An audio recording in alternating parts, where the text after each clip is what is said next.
Hello বন্ধুরা, তো চলে এসেছি সবাইকে শুভরাত্রি জানাতে। তবে আজকে শুভরাত্রিটা রান্নাঘরে নয়, পার্লারে থেকে জানাচ্ছি।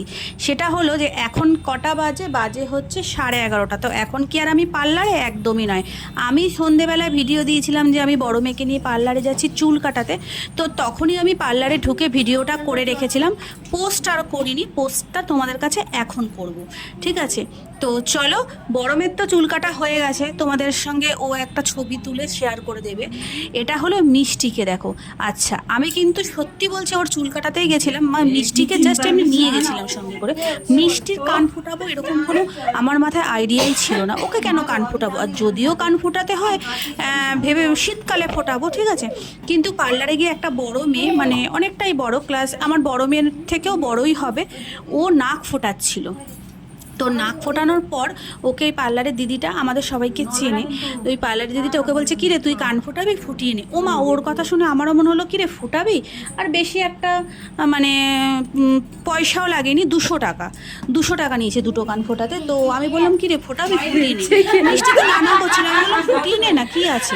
আর সব থেকে বড় কথা, শীতকালেই যে নাক কান ফোটাতে হবে সবাই বলে, তার কারণ হচ্ছে শীতকালটা কি ঠান্ডার দিন, টানের দিন, ঘাম হয় না, ওই জন্য, ঠিক আছে। তা মানুষের কি গরমকালে হাত পা কাটে না? গরমকালেও তো হাত পা কাটে, সেটা কি শুকায় না? শুকিয়ে যায়।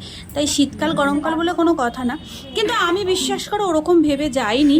তো যাই হোক, হঠাৎ করে দিদিটাও বললো পার্লারে, আর আমিও বললাম মিষ্টিকে বুঝিয়ে বাজে। মিষ্টি তো সাজতে ভীষণ ভালোবাসে, তো মিষ্টিকে চেয়ারে বসিয়ে দিলাম।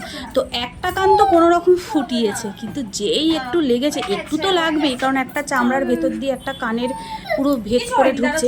যেই কট করে লেগেছে, ব্যাস দ্বিতীয় কানটা আর ফুটাবে না, বলছে ওরকমভাবেই রেখে দেবো। কিন্তু দিদিটা তো এমনিতেই ভীষণ ভালো, তো ওকে খুব সুন্দর করে আদর করে ঠরে বুঝিয়ে ঠুজিয়ে আর একটা কান ফুটিয়ে দিয়েছে। তো একটু ব্যথা ব্যথা তো করবেই, ওরা আবার মানে দিদিটা আবার মলম লাগিয়ে দিয়েছে, জেল। আর বাড়িতে এসে বলেছে যে মানে সর্ষের তেলের মধ্যে রসুন দিতে, সেটা তো দেবো। এছাড়াও আমার মা বলেছে যে কোনো রান্না করার আগে যে আমরা তেলে ফোড়ন দিই, সেই ফোড়নের তেলটা যদি একটু উষ্ণ গরম দিতে পারি, আর কোনো কথাই নেই, ওটা আমি ওকে দিয়ে দেবো। তো যাই হোক, মিষ্টির সোনার কানের আমার বানানো আছে, তো দুদিন এই কানের টপটা থাক, কানটা দিয়ে শুকিয়ে যাবে, সোনাটা পরিয়ে দেবো। কারণ সোনা না পরালে কানের ফুটো বন্ধ হয়ে যাবে আর শুকাবেও না। তো মিষ্টিকে কেমন লাগছে দেখে অবশ্যই কমেন্ট করে বলো। আর বিশ্বাস করো, আমি ভাবতে পারিনি যে মিষ্টি কান ফোটাবে।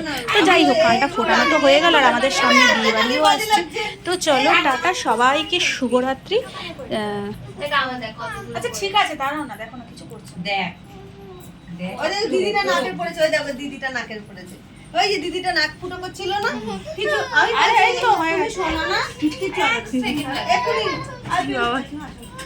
আমি এই দেখো, এটা না, তখন তুমি নড়ে হাতে একটু জেল লাগিয়ে দাও, যে হাতটা ঠান্ডা হয়ে যাবে, কানটাও ঠান্ডা। আমাদেরকে দেখাও, তুমি তখন কি করছিলে, তখন কি করছিলে, এই ফুটো করছিলাম, কি করছিলে তখন, তাহলে ভাবো আমি তোমাকে দেবো।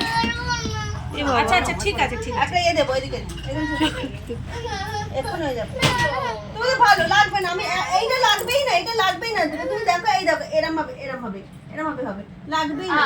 আমার কথা শোনো, দিদিটা দেখো, দিদিটা হাত ধরেছে, এটা লাগবেই না, লাগবে না, লাগবে এই দেখো, কিছু লাগবে না, ভালো হবে, আস্তে কাটে না, একটু এক্ষুনি হয়ে যাবে।